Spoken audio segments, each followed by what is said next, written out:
여기는 국립서울현충원입니다. 여러분이 보시는 바와 같이 국립현충원은 우리 대한민국 현대사의 애환과 여러 가지 우여곡절을 다 한 몸에 안고 있는 그런 이념 대립의 또 이념 갈등의 장소이기도 합니다. 이 국립서울현충원은 크게 9가지 섹션별로 묘역이 구분되어 있습니다. 먼저는 전직 대통령 묘역, 애국지사 묘역, 그리고 국가유공자 묘역, 임종 묘역, 장군 묘역, 장교 묘역, 사병 묘역, 경찰관 묘역, 외국인 묘역 등 9개로 크게 묘역을 구분해서 5만 9천여 개의 유해가 여기 모셔져 있는 곳입니다.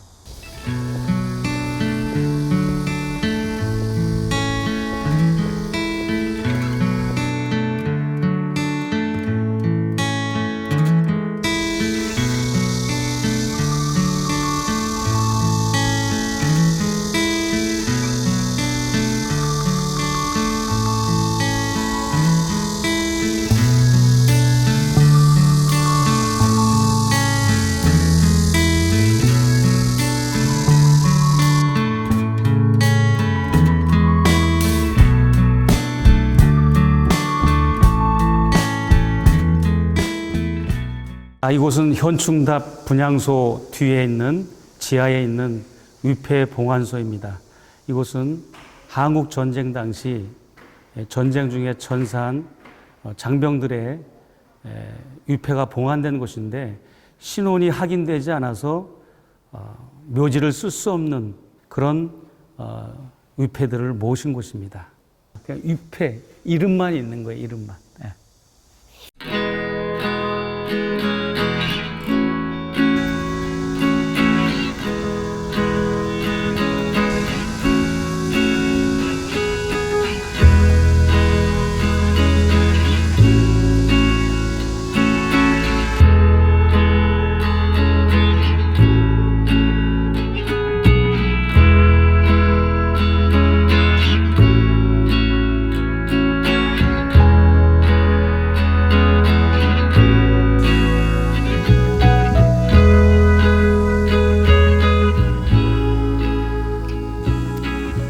우리 대한민국 임시정부 대통령 박은식 선생님의 묘입니다.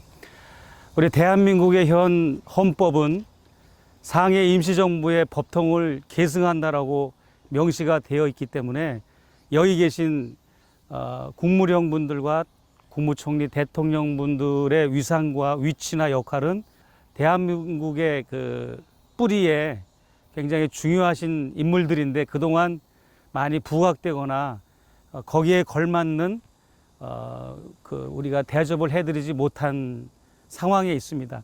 지금 현재 박은식 대통령의 묘지는 26.4평방미터, 평수로 말하자면 8평 정도에 불과합니다. 지금 현재 일반 장군들의 묘역이 8평이거든요. 그러니까 일반 장군들의 묘역과 상해 임시정부 박은식 대통령의 묘역의 규모가 똑같다는 겁니다. 이렇게 또 임시정부 대통령의 묘지도 이렇게 소홀하게 대하는 경향이 있습니다.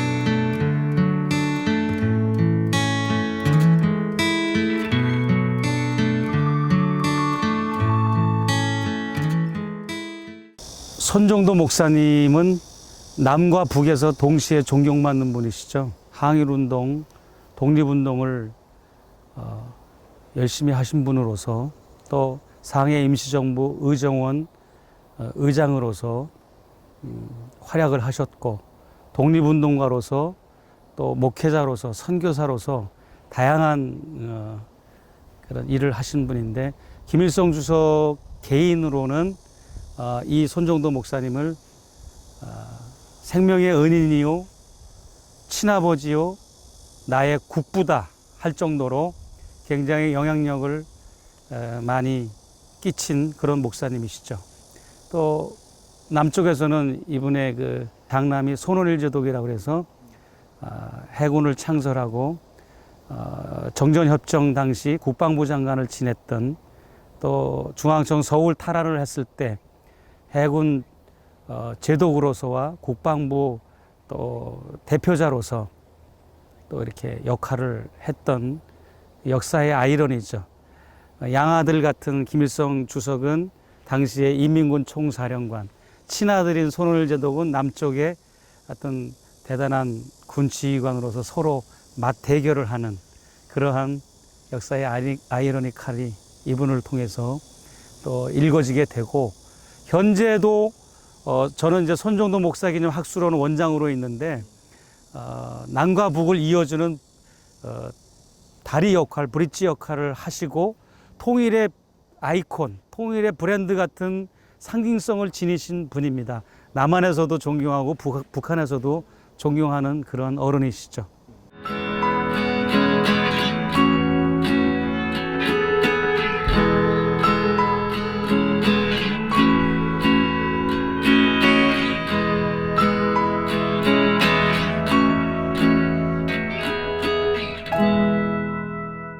여기는 장군 제1묘역입니다. 장군 묘역은 모두 제2, 제3까지 해서 세 묘역이 있는데 전체적으로 한 400여 명의 장군들이 안장되어 있고요. 제1묘역은 300여 장군들, 제2묘역은 6, 7 장군들, 그 다음에 제3묘역은 한 30여 명의 장군들, 이렇게 해서 한 400여 명 가까이 장군들이 안장되어 있고요. 일본 황군 출신 장교라든지 친일 행적을 했던 장군들이 한 4, 50명가량 모두 안장이 되어 있습니다.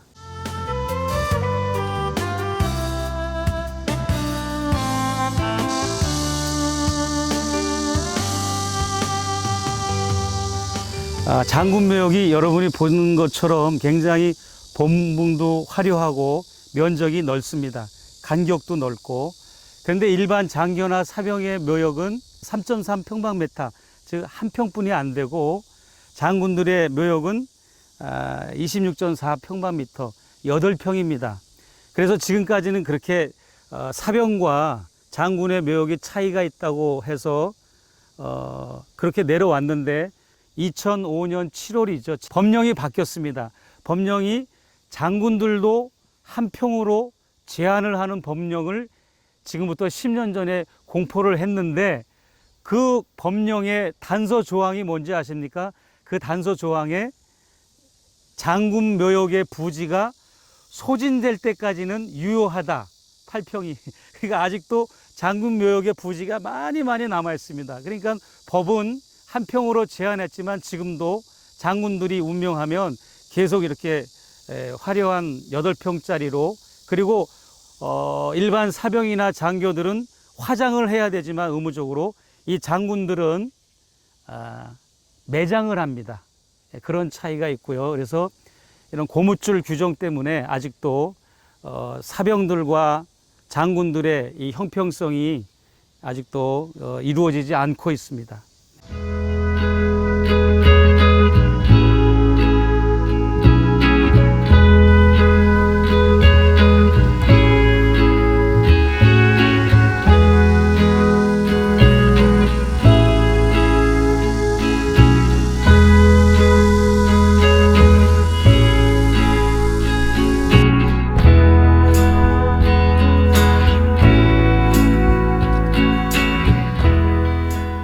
월남전에서 혁혁한 전과를 거뒀다고 하시는 최명신 장군의 묘지입니다.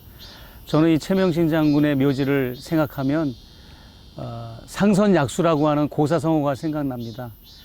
물이 낮은 곳으로 흘러서 마지막 바다에 이르면 가장 낮아진 모습을 보이면 그때 수증기로 확 끌어올려서 가장 높은 곳으로 높아진다라고 하는 그런 교훈인데요.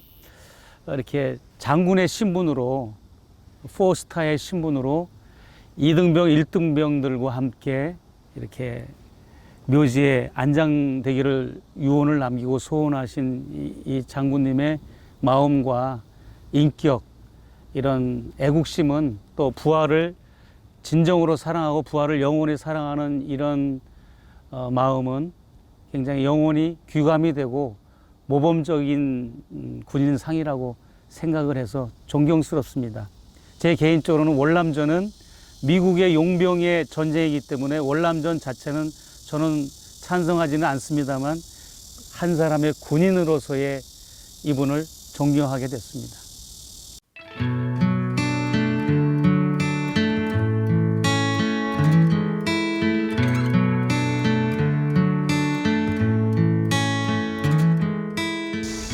대한민국에는 국가에서 관리하고 있는 국립묘지가 모두 2개의 국립현충원과 4개의 국립호국원 그리고 3개의 국립민주묘지 이렇게 국립묘지가 있습니다.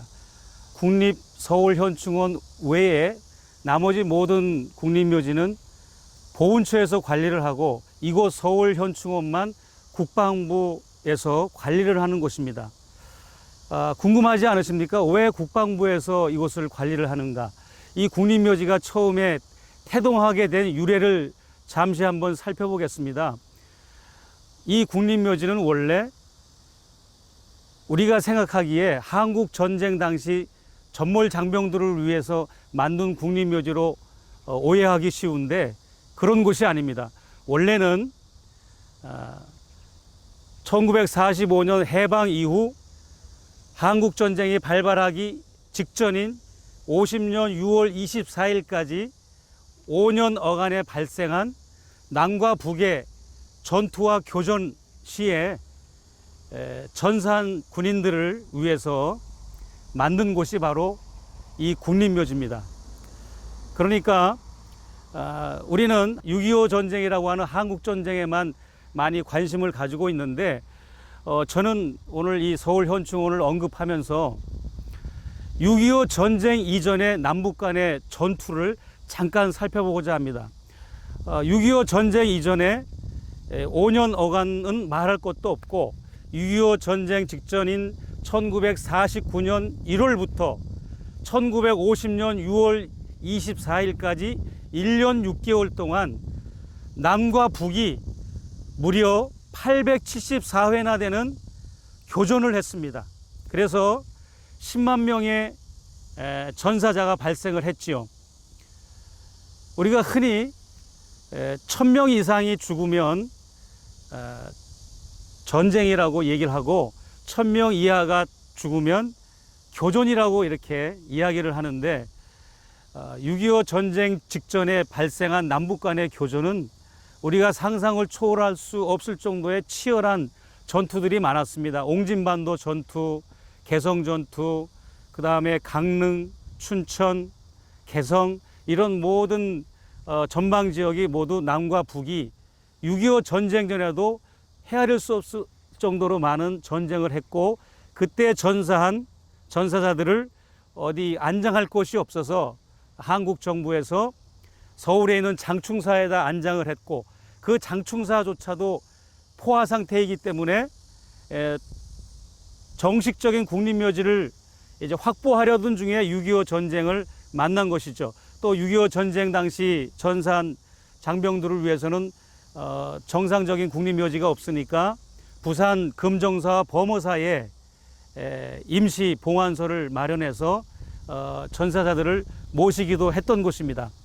그래서 제가 오늘 국립현충원을 소개하면서 우리 모두에게 알리고자 하는 핵심은 뭐냐면 우리가 한국 전쟁은 6.25 전쟁이라고 하는 것에만 너무 포커스를 맞춰서 평가를 하면 안 된다라고 하는 것이죠.